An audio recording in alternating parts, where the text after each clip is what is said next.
Le animo a que busquen en sus Biblias, por favor. Hemos visto, y agradezco a hermano Edgar que nos hizo meditar y nos hizo reflexionar sobre Cristo y las últimas horas de Cristo con sus discípulos allí en el aposento alto, ¿no? No se turbe vuestro corazón, creéis en Dios, creed también en mí. El Señor Jesucristo en el contexto viene de haber dado noticias que no son gratas.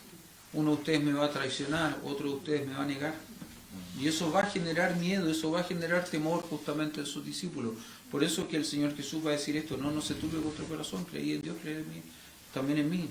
Y sobre la misma da palabras de esperanza, ¿no? En la casa de mi Padre muchas moradas hay. Y él va a decir algo más, ¿no? Voy pues a preparar moradas para que donde yo esté, vosotros también estéis. ¿Sí? Linda promesa. Y nosotros guardamos por esa promesa. Yo no sé si usted aguarda o no por esa promesa. Hoy justamente hablaba con los... No, hoy ya no, ayer. Hablaba con los alumnos de la facultad, ¿no? Estábamos conversando acerca de esto. Yo le decía, mire, yo aguardo por el cumplimiento de esa promesa. Yo anhelo ser, yo deseo ser de esa generación que no va a ver la muerte, que va a ir al cielo directamente desde aquí, que en un abrir y cerrar de ojos va a ser transformado y va a desaparecer de este escenario y va a encontrarse con su Salvador en las nubes. Yo anhelo eso. Ahora, si eso no llegase a suceder, si llegase a ser que por la voluntad de Dios yo partiese antes, muriese antes. Ahora, yo siempre le he dicho a mi señor, ¿no? Que sea ante mi señora. Yo en ese sentido soy bien egoísta. Yo quiero morirme antes que ella. Porque si yo me muero después de ella, todo ese tiempo que voy a sobrevivir, no voy a saber cómo vivir. Ese es mi tema. Entonces prefiero que sea antes que ella. ¿Ya? ¿Por qué estoy en esto? Ahora, si llegase a ser que no, que yo me muero antes, entonces yo tengo una segura esperanza o confiada esperanza, porque yo sé que los muertos en Cristo resucitarán primero, luego nosotros los que hayamos quedado seremos arrebatados juntamente con ellos, por los muertos en Cristo, en las nubes. Entonces, lindo tiempo, linda reflexión con hermano Edgar, ¿no? Pensar y también en algo interesante que él nos decía, ¿no? ¿Cuántas veces creemos conocer, como Tomás, pero cuando somos puestos contra la pared, cuando somos arrinconados, no sabemos cómo reaccionar? Lo que hizo Tomás, ¿no? Muéstranos al Padre, dinos cómo es el camino. Bueno, tanto tiempo he estado con usted y aún no sabe. En fin. Y luego linda reflexión con hermano, perdón, déjeme hacer una pequeña corrección. No con el hermano Alan, con el pastor Alan. Es que nosotros nos acostumbramos a decirle hermano, ¿no? Con el misionero Alan. No, hoy día gracias al Señor, con el pastor Alan. Y una tremenda bendición, linda reflexión acerca de Getsemaní. Ahora hemos visto las horas previas, ¿no? Estas son las horas previas, estamos viviendo todavía las horas previas antes de que Cristo desde Getsemaní sale apresado, ¿no es cierto? Y va a ser llevado ante el Sanedrín, ante el sumo sacerdote, va a ser injustamente acusado. Alan bien lo dijo, ¿no? En algún momento, va a ser acusado injustamente, incluso testigos falsos van a venir a dar testimonio de cosas que Cristo no hizo, con tal de que sea juzgado, enjuiciado y sacrificado. Estamos viviendo esas horas previas. Ahora, yo quiero ir un poquito más allá, ya que mañana no vamos a tener reunión, y en estricto rigor es mañana, perdón, hoy día, porque mañana sí vamos a tener. Como hoy día no vamos a tener otra reunión que no sea esta, ¿no es cierto? Entonces me gustaría que juntos pudiésemos pensar o pudiésemos reflexionar un poco acerca de la cruz de Cristo. Y algunas enseñanzas, algunas palabras que la cruz de Cristo nos dejan que debiésemos de considerar. ¿Sí?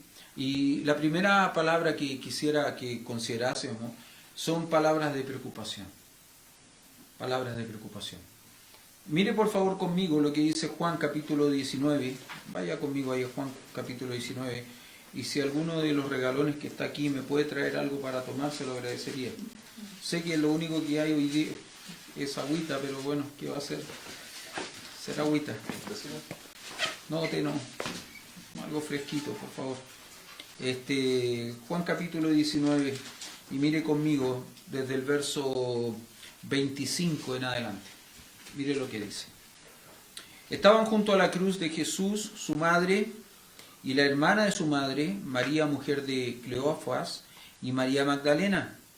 Cuando vio Jesús a su madre y al discípulo a quien él amaba, que estaba presente, dijo su madre: mujer, he ahí tu hijo. Después dijo al discípulo: he aquí tu madre. Y desde aquella hora el discípulo la recibió en su casa. Ahora, déjeme mostrarle simplemente algo que me llama la atención en estas palabras, le he llamado palabras de preocupación. Y no es que Cristo se preocupara, que se ocupara anticipadamente las cosas, ¿no? Que algo muy propio en nosotros, ¿no? Cuando nosotros nos preocupamos que nos estamos ocupando anticipadamente de cosas y a veces nos afligimos más de la cuenta. Simplemente le he llamado así porque creo que lo que hace Cristo en este punto, aún crucificado, en la hora quizás más triste de la humanidad, el Salvador del mundo siendo crucificado, aún en ese momento en que Cristo debiese estar pensando en sí mismo, sigue pensando en otros y en otros que Él particularmente ama. Y en este caso, muchas gracias, y en este caso particularmente pensando en María, su mamá.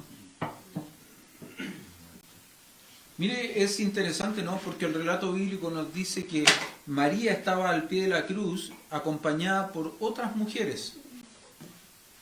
Ahora, nosotros sabemos, por el relato bíblico en los evangelios, que Jesús tuvo hermanos o medios hermanos.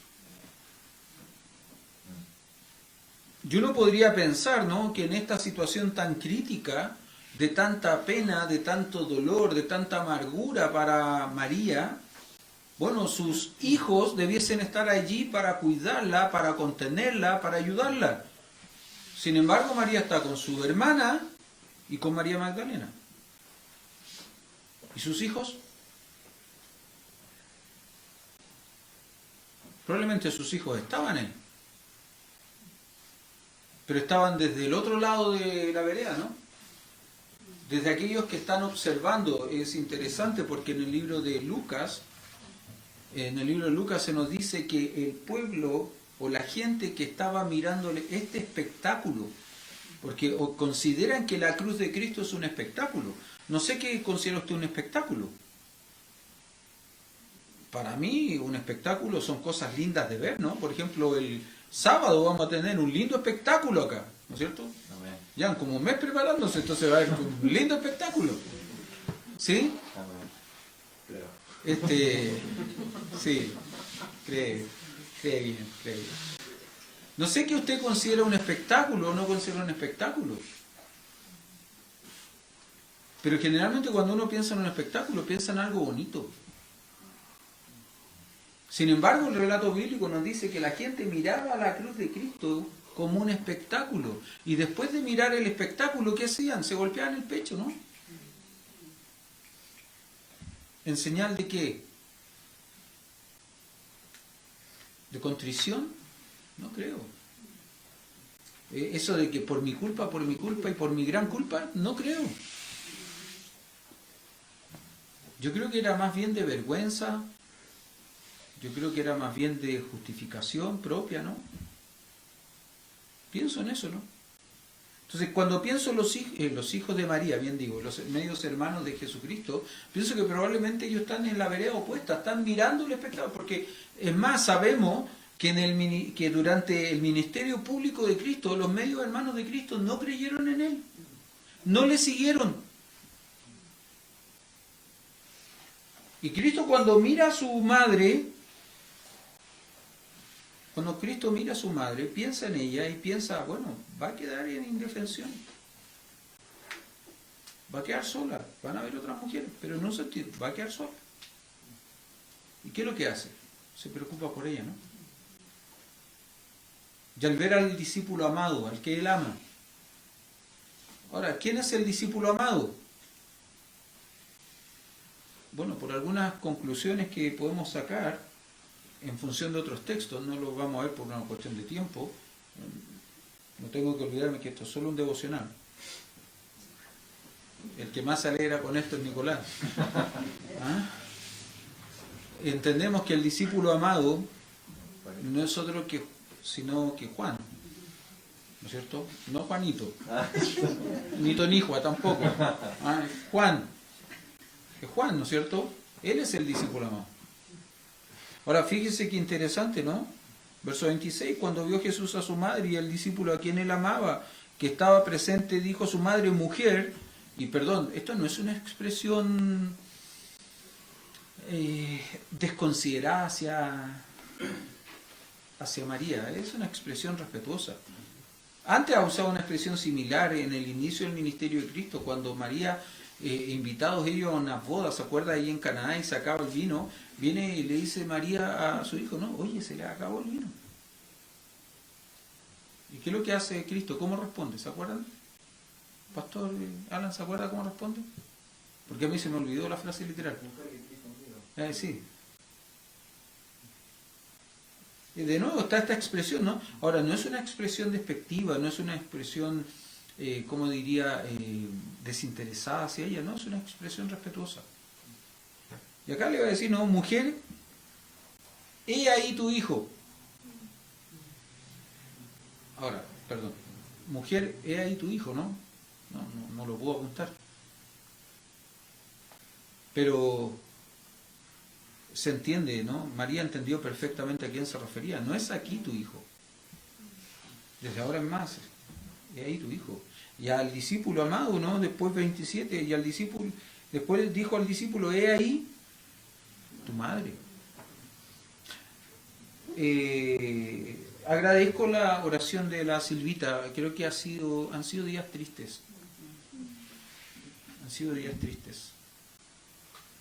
Yo anoche estaba trabajando en mi oficina, tarde en la noche, y de pronto vino David y me dice, papá, ¿supiste qué cosa? Balearon en la cabeza a un carabinero. No, le dije, no creo. Sí. Y puse las noticias mientras estaba en la oficina. Y sí, ¿no? Fue triste. Y anoche me quedé dormido con la tele encendida y me desperté cuando estaban comunicando que había muerto. Y fue triste. Fue triste. Porque ya, a la hora del almuerzo, vine a casa temprano hoy, desde la facultad, y cuando estábamos sentándonos a almorzar, estaban dando las noticias, estábamos mirando, y fue inevitable cuando oramos por los alimentos, no pensar en la esposa, no pensar en su hijo o hija de 4 años, no pensar en la bebita que viene en camino, o el bebito que viene en camino, fue inevitable no pensar. Pero ¿sabe qué fue consolador? Pensar que nuestro Señor es defensor de viudas y de huérfanos. Y fue inevitable no poder orar llorando. Llorando, porque tengo que llorar todos estos días para no llorar el sábado. Llorando. Y recordando esto, ¿no? Y eso consoló las lágrimas. Saber que Dios es defensor de viudas y de huérfanos. Y pensaba que Cristo sabe que Dios es defensor de viudas y de huérfanos, y por lo mismo se preocupó de que su madre quedase al buen cuidado de alguien en quien él confiaba, porque además él lo amaba. Palabras de preocupación. ¿Cómo termina la historia? Después de esto, sabiendo que... Verso 27. Después dijo al discípulo, he aquí tu madre, y desde aquella hora, el discípulo, ¿qué hizo con ella? La recibió en su casa. Él sabía que podía confiar en este hombre, en este discípulo. Pero la cruz no solamente nos habla de palabras de preocupación, la cruz también nos habla de palabras de perdón.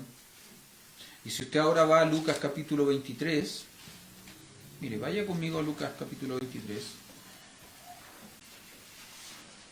verso 33 en adelante. Dice, y cuando llegaron al lugar llamado la Calavera, le crucificaron allí y a los malhechores, uno a la derecha y otro a la izquierda. Y Jesús decía, Padre, perdónalos porque no saben lo que hacen. Ahora, no sé si logra entender, pero el Señor Jesucristo en la cruz, a ver, humanamente hablando, pensemos en esto, humanamente hablando, Cristo tenía toda la justificación, tenía todo el motivo, tenía toda la razón para odiar, humanamente hablando. Humanamente hablando, Cristo podría haberse enojado, haberse molestado con toda esta gente que primero ha gritado crucifícale, crucifícale, que primero ha elegido a Barrabás por sobre Jesucristo.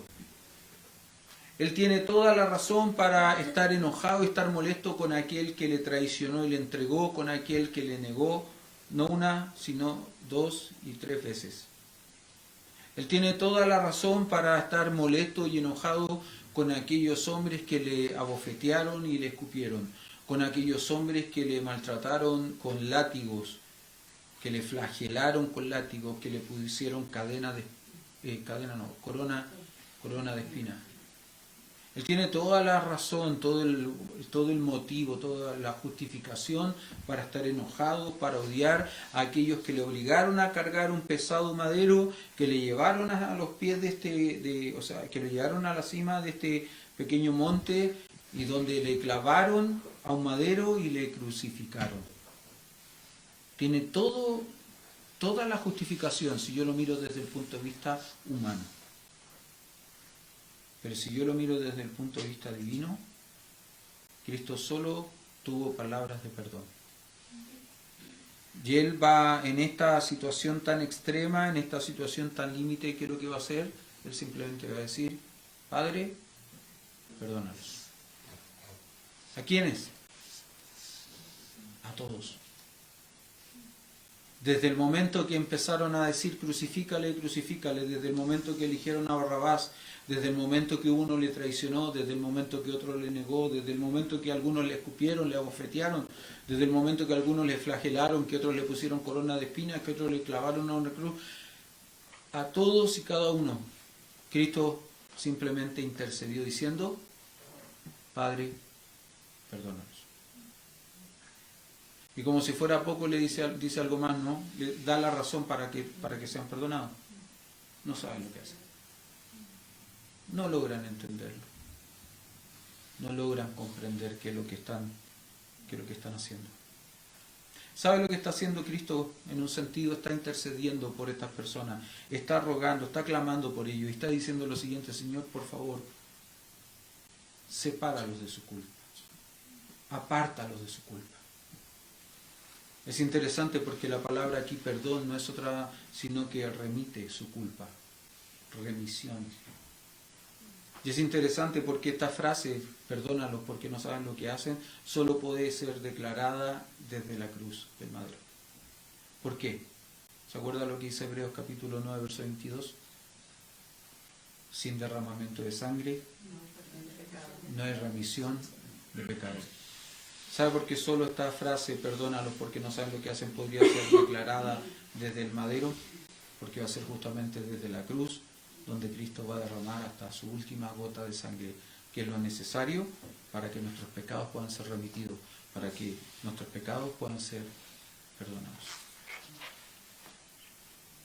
La cruz no solamente nos habla de palabras de preocupación, no solamente nos habla de palabras de perdón. Fíjese que también la cruz nos habla de palabras de promesa.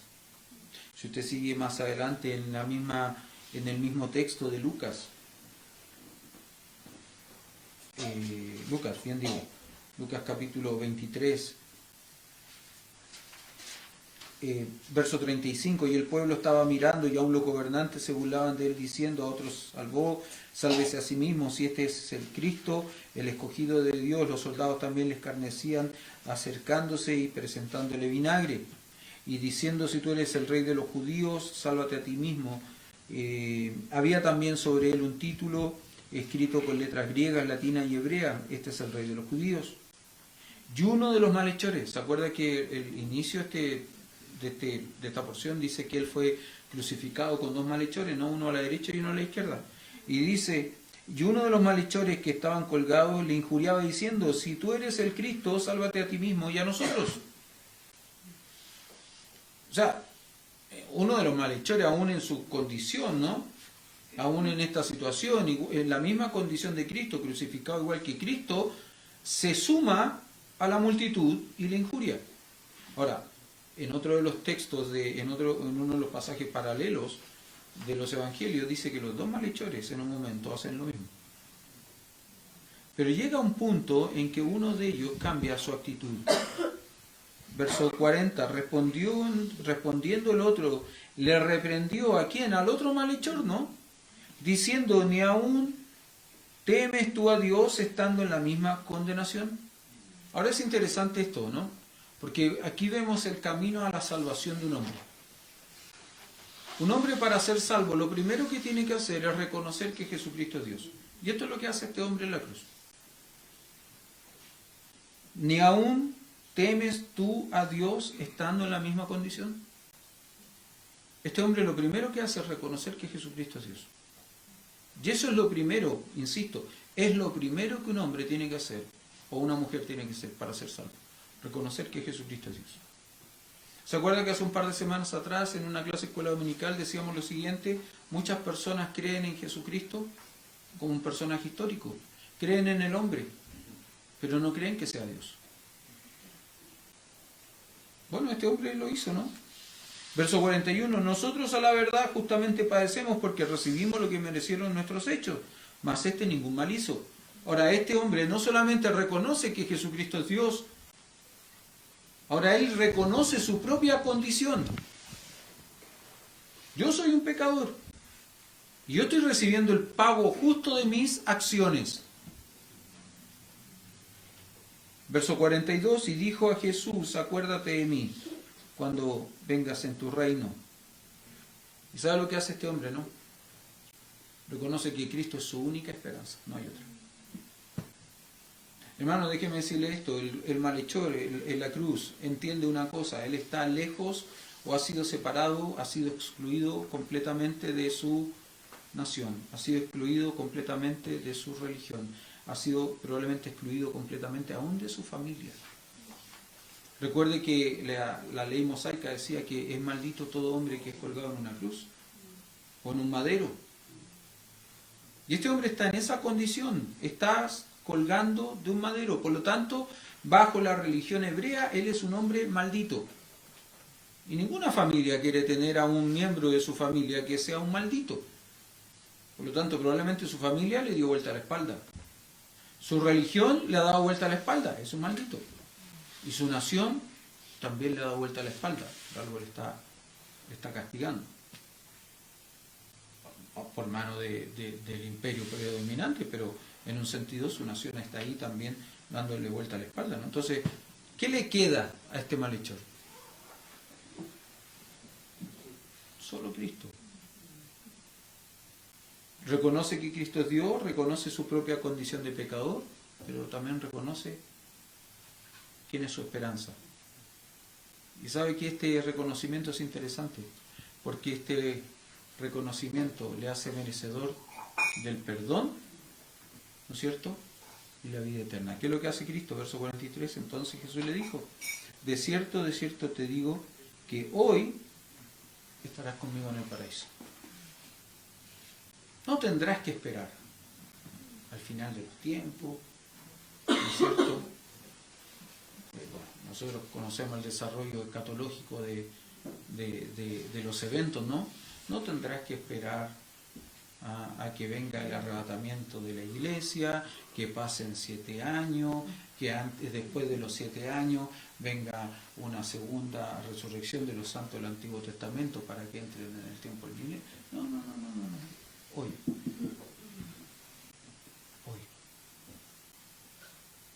Qué maravilloso, ¿no? Porque, insisto, la cruz de Cristo nos habla de palabras de preocupación por su mamá, nos habla de palabras perdón por aquellos que le dañaron, pero también nos habla de palabras de esperanza para aquellos que aún en la hora más oscura pueden poner su fe y depositar su fe en el Señor Jesucristo. Pero no son solamente esas palabras. No son solamente esas palabras. Pensaba cuando Alan compartía en su tiempo devocional el pasado, ¿no?, que hay una cuarta palabra que nos enseña la cruz. Y son palabras de pesar. Son palabras de pena. ¿Cuáles son? Si usted va a Mateo capítulo 27,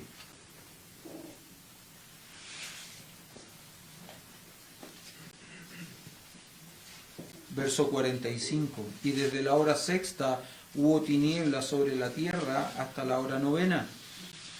Cerca de la hora novena Jesús clamó a gran voz diciendo, Elí, Elí, lama sabactani. Esto es, Dios mío, ¿por qué me has desamparado?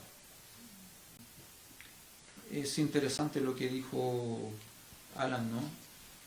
Citando a Juan capítulo 1, verso 1, en el principio era el verbo y el verbo era con Dios y el verbo era Dios, ¿no? Y esta expresión, el verbo era con Dios, es dos personas mirándose cara a cara, teniendo intimidad, teniendo comunión íntima, cercanía.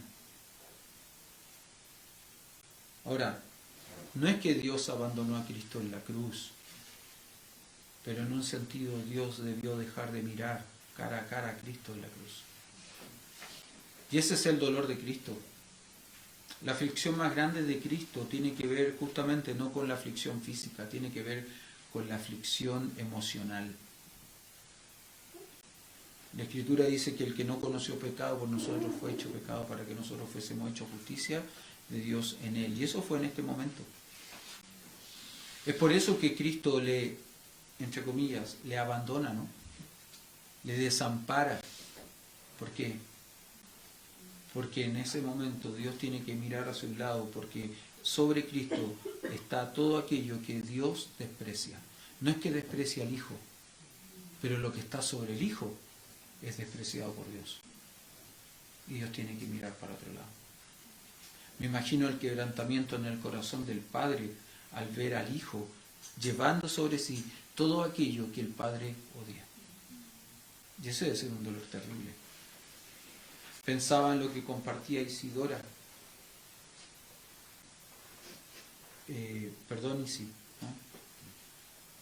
Pero pensaba en lo que compartía Isidora, el dolor que debe sentir un familiar cercano, querido, por alguien que sabe que está destruyendo su vida, que está llevando sobre sí aquello que le daña. Uno no desprecia a esa persona, uno no deja de amar a esa persona, pero lógicamente no lo quiere ver en esa condición. No lo quiere ver en esa condición. Hermano, la cruz nos habla de palabras, nos habla de palabras de preocupación, nos habla de palabras de perdón, nos habla de palabras de esperanza. No supe cómo aliterar ahí, ¿no? Cómo colocarle la P, no supe. Pensé palabras de esperanza, pero no, me iba a hacer solamente. Pero también nos habla de palabras de pesar o de pena. Ahora, el problema de invitar a gente a predicar de otros lugares es que uno se arriesga a que le ocupen los textos, ¿no? ¿Ah? No lo invito más. Él dijo, no sé si su pastor me va a invitar más. No. ¿Ah? Pero pensaba en el texto que citó Isaías 53:11, verá el fruto de la aflicción de su alma y quedará satisfecho. Y él citó un texto en hebreo, pero no citó, gracias al Señor, el mismo texto. Gracias, Señor. Hebreos 12, mire, vaya Hebreos 12, él citó el 1 solamente. Hebreos 12:1 citó Alan. Yo quiero citar el 2. Puesto los ojos en Jesús, el autor y consumador de la fe. Y fíjense lo que dice. El cual por el gozo puesto delante de él sufrió la cruz, menospreciando el oprobio, y se sentó a la diestra del trono de Dios. Muchas veces nosotros miramos el sufrimiento, miramos la cruz, pero no vemos el resultado del sufrimiento. Creo que hemos conversado de esto estas últimas semanas. Nicolás lo ha citado, creo que lo citó en su última predicación, ¿no? Que hay escuelas que nos enseñan cosas. El martes yo lo citaba a los alumnos de la facultad. Hay escuelas que nos enseñan cosas. La escuela de la disciplina nos enseña cosas. No nos gusta ser disciplinados, pero a veces necesitamos ser disciplinados. Y hay cosas que no vamos a aprender si no somos disciplinados. Pero también hay una escuela que se llama la escuela del sufrimiento. Cuando nació el segundo hijo de Andrés, Escárate, bueno, ustedes saben, ¿no? Del pastor Andrés. Ustedes saben que ellos eran gemelos, ¿no? Joel y una niña, Esther. Pero nacieron tan prematuros. Creo que Joel pesaba 500 gramos y Esthercita creo que pesaba 250, entre 250 y 300. No sobrevivió Esthercita, sobrevivió horas. Joel se aferró a la vida y hoy es un hombre grande, lindo como el tío. Más lindo, sí. Pero sabe que hay algo que a mí siempre me llamó la atención. Andrés, conversando con Andrés una vez me decía, yo jamás podría acercarme a un padre que vio partir a uno de sus hijos y decirle, te entiendo, te comprendo, si mi hija no hubiese muerto. Mis palabras no tendrían valor para alguien que ve partir a un hijo querido o a un ser amado, si es que yo no hubiese visto partir a un ser querido. Y eso solo lo enseña la escuela del sufrimiento, la escuela del dolor. Nosotros a veces no vemos el resultado, no queremos mirar el resultado del sufrimiento, porque solamente nos concentramos en el sufrimiento. El autor de los Hebreos dice, el escritor de los Hebreos dice, puesto los ojos en Jesús, el autor y consumador de la fe, el cual por el gozo puesto delante de él, ¿qué es lo que hizo? Sufrió la cruz. Él sabía que para poder disfrutar el gozo, necesitaba sufrir la cruz. Por eso que el profeta Isaías dice, ¿no? Verá el fruto de la aflicción de su alma y quedará satisfecho. El fruto de la aflicción del alma del Salvador. El gozo puesto delante de sí del Salvador. ¿Sabe quién era? Cada uno de nosotros. Y es interesante pensar que nosotros satisfacemos al Salvador. Que Él se siente satisfecho en la cruz al saber el resultado del sacrificio que somos nosotros. Mi amado, gracias por estar este fin de semana con nosotros. Gracias por estar aquí en la iglesia. Fin de semana largos van a venir por delante. Y vamos a poder disfrutar visitando y saliendo a un montón de partes. No lo digo con pica porque yo no puedo, porque estoy obligado a estar acá, ¿no? No lo digo con pica. Pero simplemente les digo, este es un fin de semana especial. Porque recordamos la razón de ser por qué estamos aquí. Recordamos la razón de ser por qué estamos aquí. Porque somos hijos de Dios. Y por todo murió para que los que viven ya no vivan para sí, sino para aquel que vivió y murió por ellos. Vamos a orar, vamos a terminar. Yo dije entre 2:30 y 1, son 5 para la 1, así que estoy dentro de la hora. Vamos a orar y vamos a terminar.